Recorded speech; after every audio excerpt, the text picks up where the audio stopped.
Gina, baby, bakit kanina ka pa hindi mapakali, oh? Magkasama tayo pero parang wala ka naman. Parang nakakahalata na si Ramon eh. Si Ramon? Paano mo naman nasabi yun? Kasi palagi siya nagtatanong. Tsaka kanina, feeling ko sinusundan niya tayo. At di mo sinabi? Kasi hindi ako sigurado eh. Baka... Bert! Ayun na nga siya eh. Magtago ka. Sige. Bert! Pare, musta pare? Okay lang, pare. Napatalo ka. Oo nga. Magkaibigan tayo, di ba? Oo naman. Ikaw, anytime, pwede ka dito. Kaibigan eh.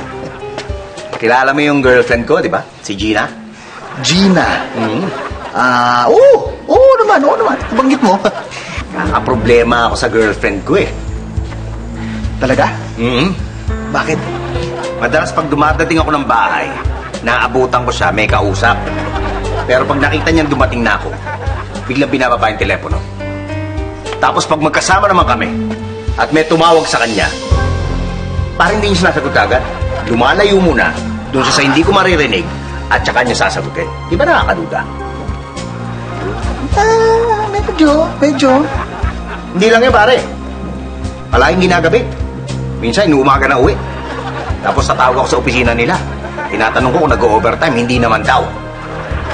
Tapos meron pang mga team building na tinatawag. Mawawala for 2 days. Tapos dumatagal, nagiging 2 weeks. 2 weeks? 2 weeks, pare. Ikaw ba, hindi ka magdududa nun? Medyo nakakaduda nga. Alam mo ginawa ko? Oh, Kanina, sinundan ko. sinundan mo?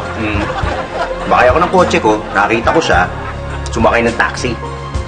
Pagdating sa may kanto, bumaba. Para may naantay. So tumigil din ako. Antay ako sa kotse ko, pinatay ko yung makina. Hinihintay ko kung ano mangyayari. Para may dumating na kotse. Kulay pula. Nung umandar, susundan ko. Kaya lang, namatay yung makina ko. Ayaw mag-start, pare. Kaya Bert, kaibigan kita, di ba? Oo naman. Tatanungin kita. Ramon, Gina, Ramon, please let me explain. tumahimik ka! Bert, Pare, baterya ba o spark plug ang problema ng kotse ko? Nahirapan kasi ako eh. Ikaw ang magaling dito eh. Di ba sa'yo yung talyer to?